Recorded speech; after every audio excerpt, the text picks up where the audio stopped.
Okay आज हम chapter 4 the leopard में एक नया पैराग्राफ से स्टार्ट करेंगे। जो पैराग्राफ है आपका, the langurs in the oak tree who would at first go leaping through the branches at my approach now watched me with some curiosity as they munched on the tender green shoot of the oak.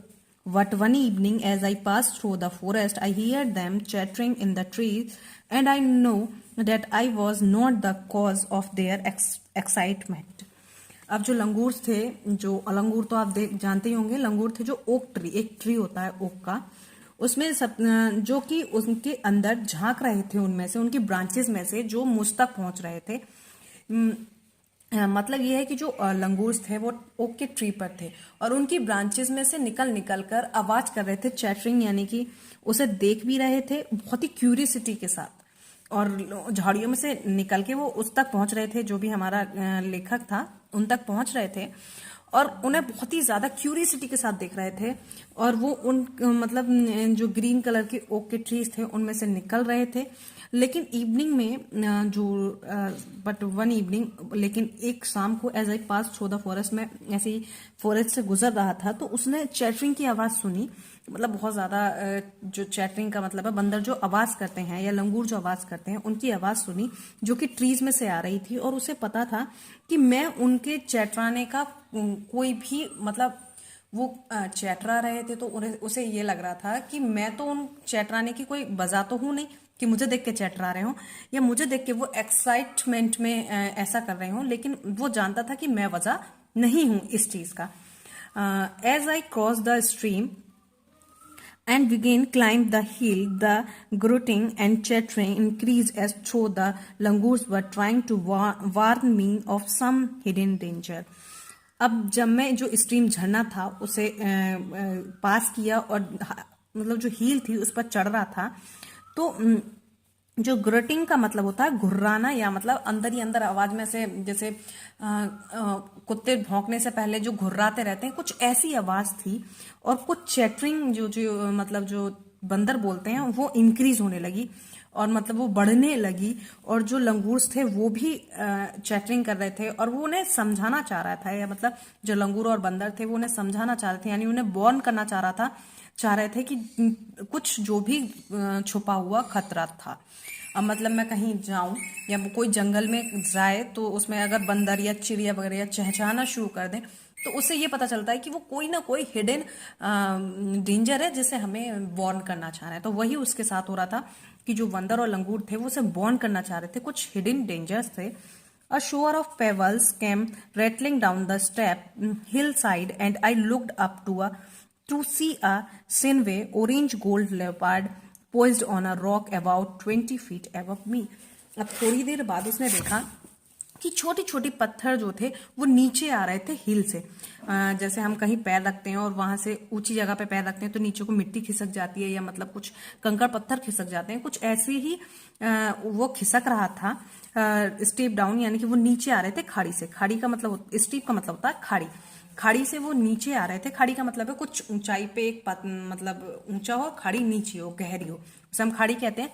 तो खाड़ी में ऊपर से क्या आ रहे थे, कुछ पेवल्स थे। पेवल्स होते हैं हमारे छोटे छोटे कंकड़ जो रैटलिंग डाउन, घिसड़ते हुए नीचे आ रहे थे। तो उनने ऊपर देखा कि एक सिनवे होता है जो बहुत ही ज्यादा पतली बॉडी और स्ट्रॉन्ग मसल्स के साथ, जिसे हम कह सकते हैं एक लियोपार्ड था, गोल्ड और कैसा ऑरेंज एंड गोल्ड कलर में। एक लियोपार्ड था जो बहुत ज्यादा पतला था लेकिन तंदुरुस्त था, यानी कि उसकी मसल्स बहुत अच्छी थी। Poised on a rock about 20 feet above me, जो कि पॉइज्ड का मतलब होता है जब हम जैसे red and blue, sorry green, red and yellow light होती है तो हमारी जो रेड होती है स्टॉप हो जाते हैं और जो येलो होती है तो हम रेडी हो जाते हैं, एकदम तैयार कि जैसे ग्रीन होगी वैसे ही हम निकल जाएंगे। तो कुछ जो लियोपार्ड था वो भी उसी कंडीशन में खड़ा था। पॉइज्ड का मतलब है कि पता नहीं किस क्षण वो शुरू हो जाता है, किस क्षण वो चल पड़ता, यानी कि उसमें कोई भी मूवमेंट हो सकता था, इसलिए वो परफेक्टली स्टिल खड़ा था। Okay, on a rock about 20 feet above मी, जो कि 20 फीट, सॉरी 20 feet, हाँ, जो कि 20 feet उससे ऊपर था। He he slowly turn his head and look down at me. और उसने धीरे धीरे अपना जो वो था हेड था वो घुमाया और मेरी साइड देखा, लेकिन अभी तक उसने नहीं देखा था, लियोपार्ड ने उसे अभी तक नहीं देखा था। अब लियोपार्ड देख रहा है। He seemed a little puzzled at my presence there. अब वो थोड़ा सा कंफ्यूज था। पजल्ड का मतलब है कंफ्यूज, यानी कि उसे कुछ समझ में नहीं आ रहा था, असमंजस में था। तो वो थोड़ा सा असमंजस में था उसकी प्रेजेंस से, यानी कि उसके वहां होने से। And when to give myself courage, और जबकि वहां मैं अपने आप को क्या दे रहा था, करेज दे रहा था, हिम्मत दे रहा था। आई क्लैप माई हैंड शार्पली, और जो मैंने अपने जो हैंड थे बहुत शार्पली तेज तेज क्लैप करना शुरू किया। The leopard spring away into the thickets making absolutely no sound as he melted into the shadow। और जो लियोपार्ड था वो बहुत ही जल्दी झाड़ियों में, यानी टिकलिंग का मतलब होता है जो झाड़ियां होती हैं बहुत ज्यादा पेड़ों की, उनमें बिना साउंड के, एब्सोल्युटली नो साउंड, यानी बिल्कुल भी कोई भी साउंड के बिना वो तब्दील हो गया शैडो में। कहने का मतलब, मेल्टिंग का मतलब होता है बदल जाना, यानी कि तब्दील हो जाना शैडो में। तो जो वो था, उसके ताली बजाने से जो लियोपार्ड था वो झाड़ियों में जाकर, चुपचाप झाड़ियों में जाकर छुप गया, यानी कि उसकी जो शैडो थी वो, मतलब छुप जाना का मतलब है शैडो में कन्वर्ट हो गया। अब उसमें शैडो शैडो रह गई थी, वो लियोपार्ड नहीं था। I had disturbed the animals in the quest of food, but after a little while I heard the quickling crying of the barking deer as it flew through the forest. The hunt was still on. अब जो मैंने था, कुछ जो animals थे उन्हें मैंने मतलब फूड, मतलब जो खाना खा रहे थे उनसे उन्हें क्या कर दिया था, डिस्टर्ब कर दिया था। और थोड़ी देर बाद मैंने एक क्विकलिंग का मतलब है बहुत ही ज्यादा तेज आवाज, या मतलब एकदम चिल्लाना, वो एक बार्किंग डियर की आवाज सुनी जो कि एक फॉरेस्ट से आ रही थी। The Hunt was still on, जो कि जो उनका हंट हो रहा था, यानी कि शिकार होता, वो स्टिल ऑन मतलब वैसे ही चल रहा था। One day I found the remains of a barking deer which had only been partly eaten। तो एक दिन उसने फाउंड, मतलब उसे मिला, जो वर्किंग डियर थे वो बचे हुए मिले, जो कि किसी ने आधे खाकर छोड़ दिए थे। I wonder why the leopard had not hidden the rest of his meal. अब मैं बहुत ज्यादा उसमें था, वंडर में, वंडर का मतलब होता है आश्चर्य, कि लियोपार्ड ने अपना जो मील था वो छुपाया क्यों नहीं। And decided that it must have been disturbing while eating, यानी कि उसने अपना जो खाया, आधा खाया हुआ मतलब हिरन था, वो उसने छुपाए बिना वहीं छोड़ दिया। तो मैंने डिसाइड किया, यानी मैंने सोचा क्यों हो सकता उसे खाते टाइम किसी ने डिस्टर्ब किया हो, इसलिए वो आधा छोड़कर भाग गया हो। देन क्लाइम द हिल, उसके बाद मैंने हिल पे चढ़ा। I meet a party of hunters resting beneath the oak. Beneath का मतलब होता है नीचे। तो जो मैं वहां जाकर एक हंटर्स की पार्टी से मिला जो कि ओक के पेड़ के नीचे रेस्ट कर रहे थे या बैठे थे। They asked me if I had seen a leopard. उन्होंने मुझसे पूछा क्या तुमने लियोपार्ड को देखा। I said I had not. मैंने कहा नहीं। They said that they know there was a leopard in the forest. और वो जानते थे, उन्होंने कहा कि वो जानते हैं कि इस फॉरेस्ट में एक लियोपार्ड है या था या है। Leopard skins they told me were selling in Delhi at over 1,000 rupees each. उन्होंने बोला जो लियोपार्ड की स्किन होती है वो दिल्ली में जाकर 1,000 रुपीज की बिकती है ईच, यानी कि एक लियोपार्ड की स्किन 1,000 रुपए की क्या होती है, बिकती है। Of course there was a ban on the export of skin. Export का मतलब होता है निर्यात का, मतलब अपने यहाँ से कहीं बाहर भेजना। कि हाँ बिल्कुल पता है मुझे कि उसकी स्किन पर बैन है। But they gave me to understand that there were ways and means. अब यहाँ बोला उन्होंने कि हाँ उन्हें पता है कि वो मुझे इनडायरेक्टली कुछ कहना चाह रहे थे। इसका मतलब इन्होंने यहाँ पे एक फ्रेज यूज की है, गेव मी टू अंडरस्टैंड, यानी कि मुझे इनडायरेक्टली कुछ समझाना। That there were ways and means, जहां पर चाह रहा है, नहीं सॉरी, जहां पर चाहा है वहां पर रहा है। तो ये दोनों जो आपके आए हैं, ways and means and gave me to understand, ये हमारे दोनों के यहाँ फ्रेज हैं जो यूज किए गए हैं। तो उन्होंने कहा था, उन्होंने मुझे इनडायरेक्टली समझाया कि जहां पर चाहा है वहीं पर रहा है। I thank them for the information and walk on feeling uneasy and disturbed। और मैंने उन्हें थैंक यू कहा, जो भी उन्होंने इन्फॉर्मेशन मुझे दी, और मैं वहां से चल दिया। और जो मेरी जो फीलिंग थी, जो मैंने उन्हें डिस्टर्ब किया था, वो थोड़ी सी कम हो गई थी। The hunter had seen the carcass of the deer and they had seen the leopard pug marks. अब जो हंटर थे उन्होंने देखा, केयर केस का मतलब होता है डेड बॉडी या मृत जानवर, तो उन्होंने डेड बॉडी देखी डियर्स की, और वहां पर लियोपार्ड के पग मार्क्स देखे, पैरों के निशान। So they keep coming back to the forest, जिसकी वजह से वो वापस फॉरेस्ट आ गए ऑलमोस्ट एवरी इवनिंग। और मतलब हर रात को यानी हर शाम को, I hear their guns banging away, मैं वहां सुनता था जो भी गन चलती थी या बंदूक चलती थी। For they were ready to fire at almost anything, और वो हमेशा तैयार रहते थे किसी भी कंडीशन में फायर करने को। There are leopards about, they always told me, और उन्होंने बोला कि लियोपार्ड के बारे में उन्होंने बताया मुझसे हमेशा, you should carry a gun, तुम्हें एक गन कैरी करनी चाहिए। I don't have one, I share, मैंने बोला मेरे पास नहीं है एक भी।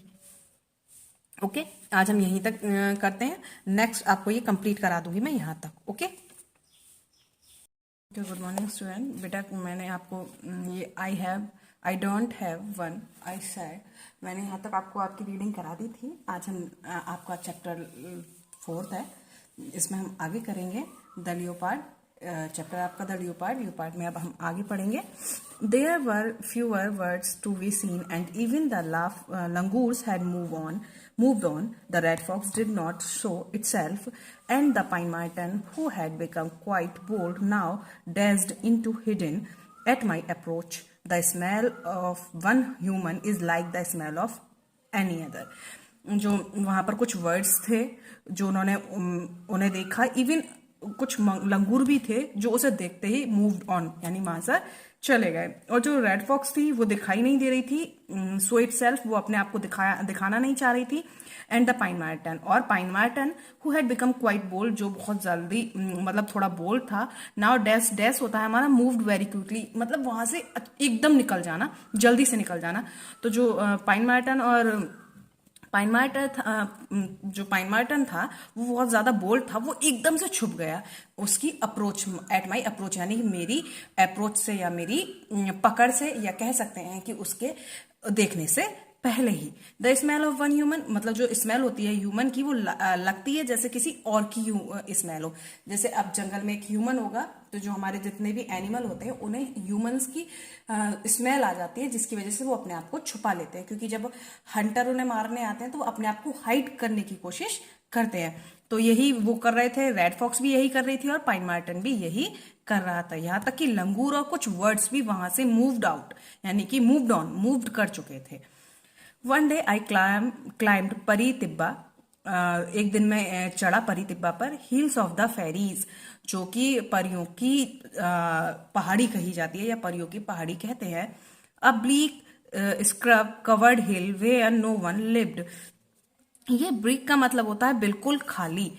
तो वो क्या था, वो बिल्कुल खाली हिल थी जहां पर कोई भी नहीं रहता था। इसे हम कह सकते हैं बिना किसी कुछ नहीं रहता, ना पशु पक्षी, आई मीन कोई नहीं रहता, ऐसी हील थी वो, बिल्कुल खाली। As I walk through the ruins, I was struck by the silence that surrounding me, the absence of birds and animals, and the sense of complete desolation. अब वहां जब वो चल रहा था तो उसने देखा कि चारों तरफ सराउंडिंग, पूरा सराउंडिंग जो था उसका, चारों तरफ जो था बिल्कुल साइलेंट पड़ा था। ना तो वहां पे ना तो पक्षी थे और ना ही एनिमल्स थे। तो वो लग रहा था बिल्कुल ए स्टेट, मतलब बिल्कुल कंप्लीट खाली हो। इसका मतलब होता है हमारा डिसोलेशन का मतलब है बिल्कुल खाली। बिल्कुल खाली का मतलब है वहां पर कुछ नहीं होना। ओके, तो जो जिस दिन वो उस परी तिब्बा पर चढ़ा था, जिसे हम कहते हैं परियों की पहाड़ी, वो बिल्कुल वहां पर कोई भी, इसे हम बोल सकते हैं बिना किसी प्रेजेंट के, यानी कोई प्रेजेंट नहीं था। वो हिल जो कवर्ड थी, पूरी स्क्रब कवर्डेड थी, उस पर कोई भी नहीं रहता था। और इसके बाद वहां पर जब वो आगे बढ़ा तो उसने देखा कि पूरा सराउंडिंग बिना किसी वर्ड, एनिमल्स और ना ह्यूमन के, वो कंप्लीट खाली पड़ा था, बिल्कुल खाली था। But there was something else of which I was becoming increasingly aware, the strong fennel odor of one of the cat family. I paused and looked about. I wondered if I had discovered the lair of the leopard. अब जो वहां पे जब वो चढ़ा उसने कुछ देखा, फिर वो थोड़ा सा उसे और ज्यादा देखने की कोशिश हुई। तो फ्लेमिंग होता है, इसे हम बोलते हैं कैट का परिवार। फ्लेमिंग होता है जो भी फैमिली कैट की फैमिली से कनेक्टेड होती है, यानी कि जुड़ी होती है, उसे कैट का मतलब बोल सकते हैं कि बिल्लियों का परिवार।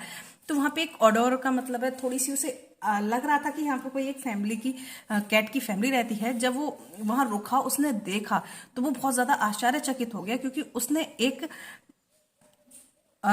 लेयर देख लिया था डिस्कवर करा हुआ, जहां पर जो हमारे जानवर होते हैं, लेयर होती है लायर, जहां पर हमारे जानवर होते हैं, जो वाइल्ड जानवर सोते हैं या वहां पर छुपते हैं। तो उन्होंने देखा कि वो एक लियोपार्ड की जगह थी। Perhaps he was crouching there in the dark, watching me, recognized me, knowing me as the man who walked alone in the forest without a weapon.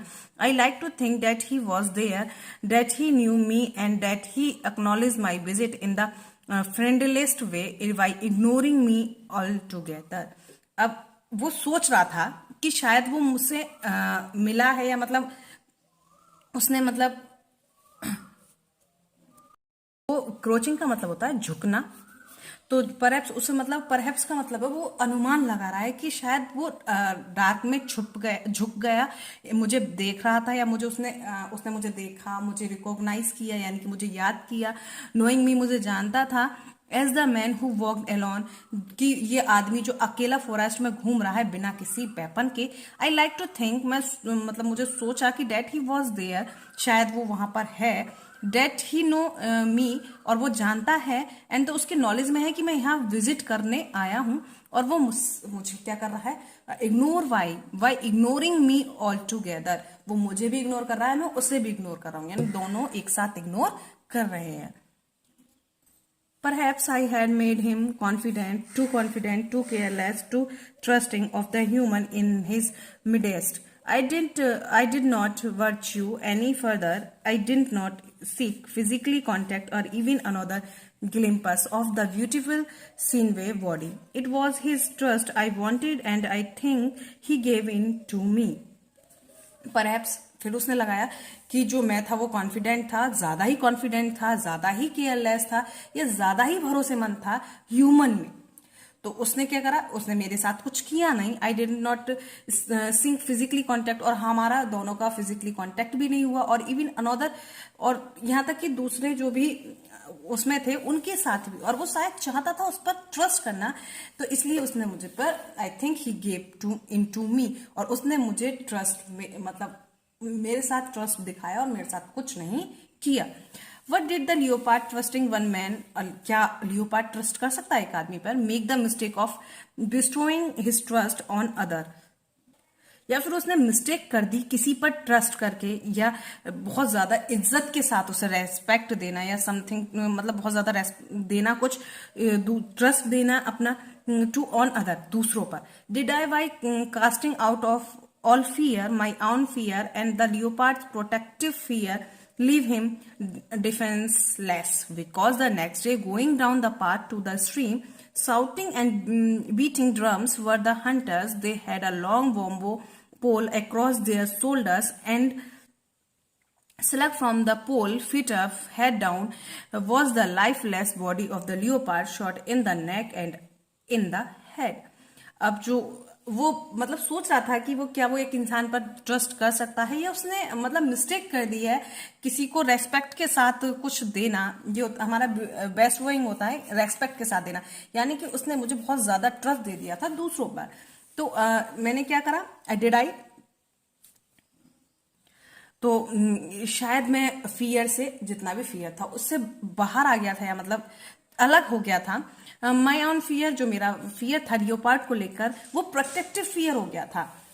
तो उस बोल सकते हैं कि जब उसने नेक्स्ट डे देखा कि जो पाथ पर जब वो उतर रहा था, स्ट्रिंग के पाथ पर देखता है कि कुछ लोग ड्रम बीट करते आ रहे हैं, चिल्लाते हुए आ रहे हैं, और एक बहुत लंबा सा पोल है जिस पर उन्होंने एक बॉडी को टांग रखा है जो लाइफलेस हो चुकी है, जो मतलब मर चुकी है, डेड बॉडी है, और वो भी किसकी है, लियोपार्ड की है। तो जो उसकी नेक है एंड इन द हेड, और वो उसकी नेक और हेड पर उन्होंने क्या करा था, शूट किया था, जिसकी वजह से वो मर चुका है।